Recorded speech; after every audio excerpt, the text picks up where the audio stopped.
each and every people Trump நடந்தாரு America. after involvement of Trump, what happened? Immediate change கொண்டு வந்தாரு. Trump ஆனதுல he brought some changes. பெரிய ஒரு காரணம் என்ன காரணம்? tax level ரைஸ் பண்ணாரு. இது ஏன் நாள் இருக்குதா? என்கிட்ட இருக்கும் இந்த அமௌண்ட் இவ்வளவு டேக்ஸ் இருந்தாங்க. அதுக்கப்புறம் அது பண்ண சைனால பண்ணாங்க.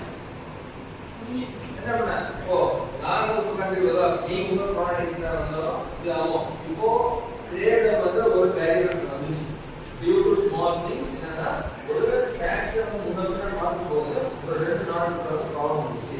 இந்த ரெண்டு நாடும் பாத்தீங்கன்னா வல்லரசு அதாவது டெவலப்ட் கண்ட்ரி நேஷன். ஓகே இந்த ரெண்டு நாடுக்குள்ள ஏதாவது ப்ராப்ளம் வந்துச்சுன்னா இதுல அஃபெக்ட் டாலர். அங்க டாலர் அஃபெக்ட் ஆச்சுன்னா மற்ற எல்லா பிரைஸ் அஃபெக்ட் ஆகும். நம்மளுடைய கரன்சி மேக்னெட்டிக் வந்து குவாலிட்டி அதிகமா இருக்கு. புரியுதா? சைனா ப்ராடக்ட்னா இப்போ எந்த ஒரு கண்ட்ரி எந்த ப்ராப்ளம் நடந்தாலும் ஆட்டோமேட்டிக்கா ரெஸ்ட் ஆஃப் கண்ட்ரி நடக்க போகுது. புரியுதா? ஸோ இதெல்லாம் ப்ராப்ளம் இருந்தா மட்டுமே தான். ஃபார் எக்ஸாம்பிள் நம்ம வந்து இனிமேல் அமெரிக்கா ட்ரேட் பண்ணணும் யோசிப்போம். டாக்ஸ் சைனாவே யோசிப்போம். புரியுதா? இது எங்க நடக்கும்னா ப்ராப்ளம் மாடல்ல நடக்குது. இந்த ப்ராப்ளம் மூலமா கவர்மெண்ட் மாறுது. கவர்மெண்ட் மாறும் போது அமெண்ட்மெண்ட் நடக்குது.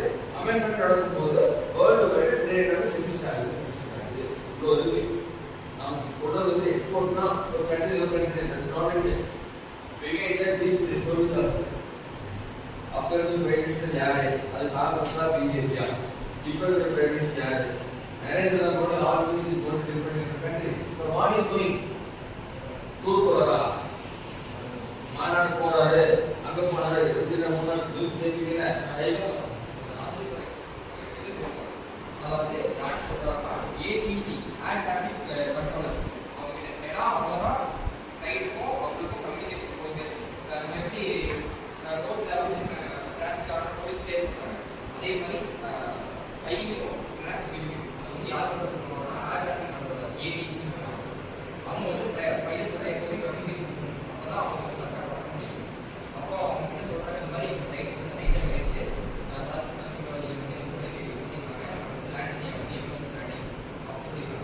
அதோடைய பிஎம் வந்து தெரிஞ்சிச்சு நியூஸ் தெரிஞ்சிச்சு. ஏன்னா இவங்க வந்து டெல்லியில் லேண்ட் பண்ணதுனால அமிர்த்சர் லேண்டிங். அப்போ அங்கேருந்து இங்கே டிஸ்டன்ஸ் வந்து 3 hours.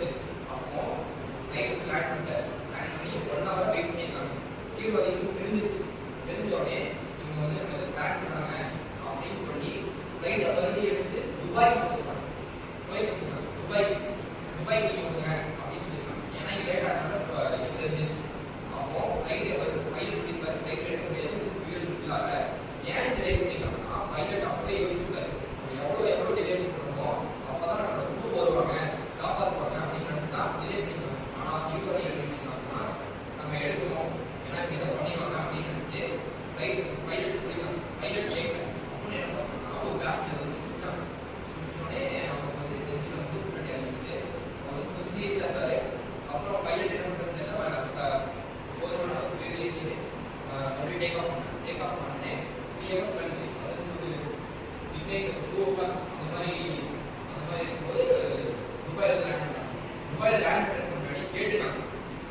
கேட்கும்போது இந்த மாதிரி ரிஜெக்ட் பண்ணுறாங்க நாங்கள் லேண்ட் பண்ணோம் அப்படின்னு சொல்லி கேட்குறாங்க. ஆனால் துபாய் என்ன பண்ணியிருக்காங்கன்னா நாங்கள் இப்போ எடுக்க முடியாது. அதனால நாங்கள் வந்து ஃபியூல் வேணால் புக் பண்ணி தரோம். நீங்கள் வந்து ஃபியூல் புக் பண்ணிட்டு நீங்கள் கிளம்பிடுங்க அப்படின்னு சொல்லி அதுவும் இறங்கி இறங்கி ஃபியூல் புக் பண்ணிட்டு மறுபடியும் பண்ணிங்கன்னா தீவிரவாதிகள் வந்து பாகிஸ்தான்ல வந்து லாகூர் அப்படின்னு ஒரு ஊர்ல வந்து இறங்கணும் அப்படின்னு சொல்லி ஆனால் பாகிஸ்தான் போகிறதுக்கு தூரம் கிடையாது. ஃபியூல் கிடையாது. அப்புறம் என்ன பண்ணிருக்காங்கன்னா டெல்லியில இருந்து துபாயில இருந்து ஈரான்ல வந்து அப்போ வந்து தாலிபான்ஸ் தான் அதிகமாக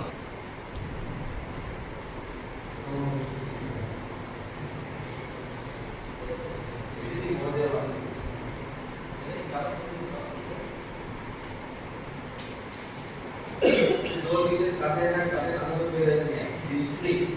If you talk about things will be also